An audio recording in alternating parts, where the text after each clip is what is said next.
Hey guys, this is Ram Penformance coming at you today. I'm Corey, owner of Adams Auto here in Maine. Today I kind of just want to give you an overview of my truck. It's a 2025 Ram 1500 with the 3.6 e-torque. I kind of want to go over some of the performance mods that I've done to this truck, what's worked for me and what hasn't. So yeah, let's get into it. All right, let's just get right into it. So the first thing that you're going to notice about this truck walking up to it is all the bright orange vinyl overlay decals on all the badging that we installed. Um, this product here is called Reflective Concepts, and I think the whole kit ran me somewhere around 60 bucks. And it's held up. I mean, I've taken this truck to the car wash numerous times.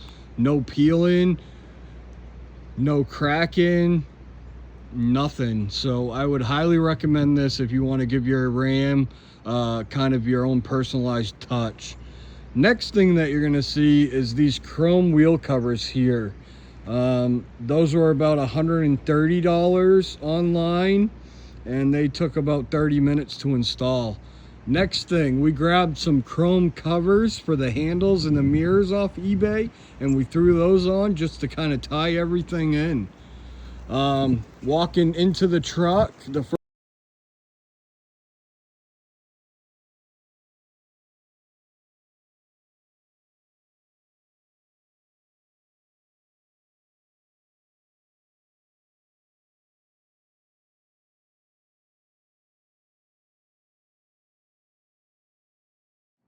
So right off the back, the first thing that you're going to see in the inside of my truck is these orange and black Napa leather seat covers I bought off Amazon recently.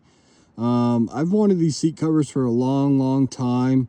I was just a little hesitant at first on the fitment because the years that they were listing was like '09 to 2026. And I kept on thinking to myself, how is it going to be a tight fit for all those years? I can't verify anybody else's years, but at least on this 2025, the fitment seems to be right on point. And they're super comfortable, and they're saving my cloth seats if I ever decide to trade this truck in. Same thing with the inside. We went with the orange vinyl overlay badging on that Ram up there and the Bighorn. I purchased these radio and HVAC controls covers off of Amazon and a Joytest phone holder off Amazon. So right off the back, when I first bought this truck, I noticed that there was a lot of throttle lag on this truck.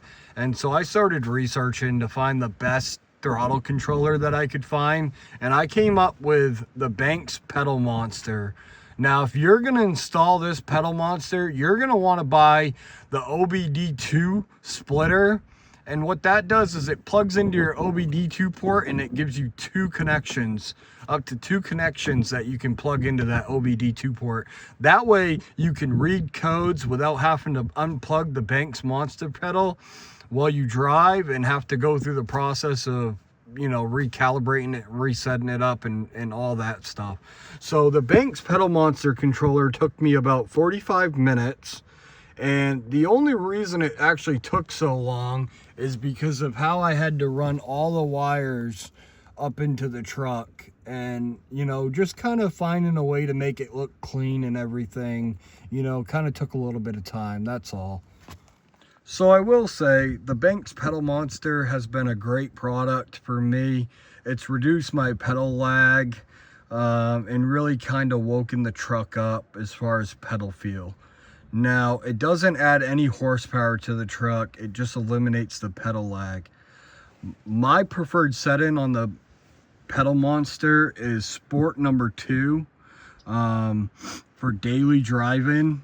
I found that some of the higher sport levels there just made the truck way too jerky for my liking, and it wasn't really fun to daily. So under the hood, we have this AFE Pro 5R cold air intake. This was not my first choice for cold air intake. My first purchase was a K&N Series 63, And right out of the box, they did not send me the adapter that screws into their intake tube for the PVC breather hose. And actually, if you shined a light inside their intake tube, you could see all these pinholes running right down the seam here on theirs. So this intake took me all of an hour to install. It bolts right up to your factory air box. We bought some aftermarket T-bolt clamps. The aftermarket T-bolt clamp for the filter size for this truck is 4.5.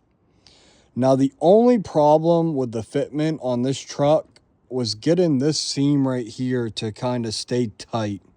Now, the way I did this was I brought this tube inside and I put super glue on the intake tube flange here.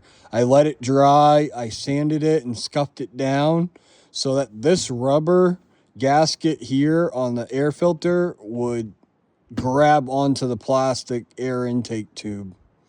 Overall, the performance-wise, you definitely notice more throttle response and you notice a little bit on the mid-range. I do have the cover for this, so in the summer I put the cover on it and it kind of keeps it from getting too hot. Right now I'm not really too worried about it. The next mod that I have is this MMX Hemi to Penastart 80mm throttle body adapter kit. The kit includes that adapter spacer, the throttle body, and the wire and harness. The kit does not include this silicone coupler that attaches from the throttle body to your intake tube. The install took me all of 45 minutes for this one. You do have to do a throttle relearn on these. This was not my first throttle body that I bought for this truck. The first throttle body I bought for this truck was the Jet Power Flow throttle body, which is actually the same bore size as the stock. It just has this perforated intake to it around the metal. They claimed that it was going to give it more horsepower and torque. It did not.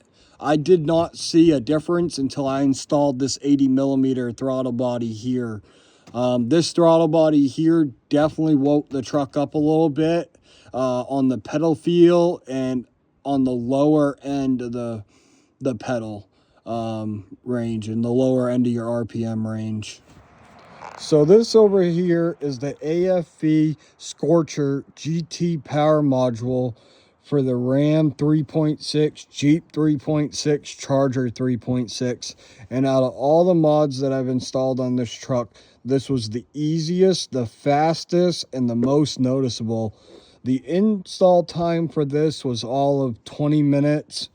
Really straightforward. It just connects into your IAT sensor here and your map sensor in there. And basically what it does is it manipulates your IAT and your map sensor into telling the computer that the air is denser and cooler than it really is. And if you have a OBD2 scanner, you can actually verify this. It's about 25 to 30 degrees cooler than the ambient temperature is. And it advances your timing and advances your spark, and it just woke the truck up. That's all I have to say. We'll finish this video off with this. It's the J&L oil catch can. The install on this was again about 45 minutes. It just attaches all the way in the back of the motor to your PVC valve and then right here to the side of your intake manifold tube right here. This has really helped keep my truck running clean. In about 500 miles, I'm getting about an ounce of oil accumulation in the bottom of that jar.